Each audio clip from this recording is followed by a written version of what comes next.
বিন্দুদের দৃষ্টি আকর্ষণ করব, নিশ্চয় মাঠে কিছু বিধিবিধান আছে, নিয়ম কানুন আছে। যারা খেলা পরিচালনা করছেন তারা আপনাদেরকে ইতিমধ্যে ব্রিফ করেছে।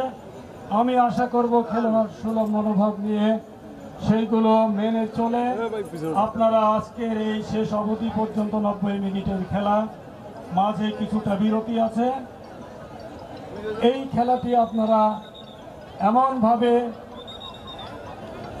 প্লে করবেন, এমনভাবে আপনারা পারফর্ম করবেন যাতে এই হাজার হাজার দর্শকের মনে এই খেলাটি যেন চিরদিনের মতো গেঁথে যায়, আপনাদেরকে মনে রাখে।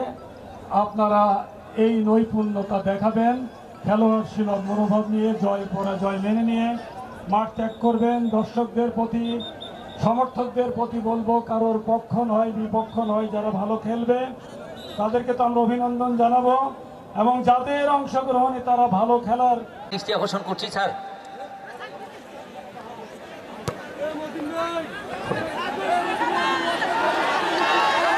বান্দিক থেকে যাচ্ছে আল আমিন, এখনো আল আমিন থেকে দীপক, এখনো দীপক থেকে এখনো দীপকের নিয়ন্ত্রণে। দীপক কাকে দেবেন? এখনো দীপক সেমিফাইনাল দুটো হ্যাট্রিক করেছে। দূরপাল্লা কি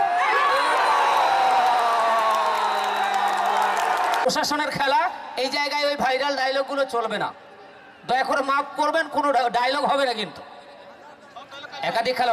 তবে সব ডায়লগ কালকে হবে ভাইরা, কালকে মেয়েদের খেলা দেখতে আসবেন। ধর্মপাল ইউনিয়নের পাইত্যপাড়ার মাঠে ইশিতারা খেলবে, সুরভিরা খেলবে, কানুচিং মারমারা খেলবে।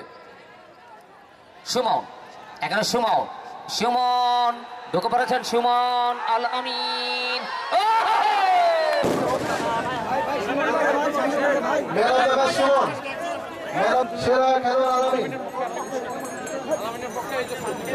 ভাই মাথায় উপজেলা সময় তো উপজেলা অফিসার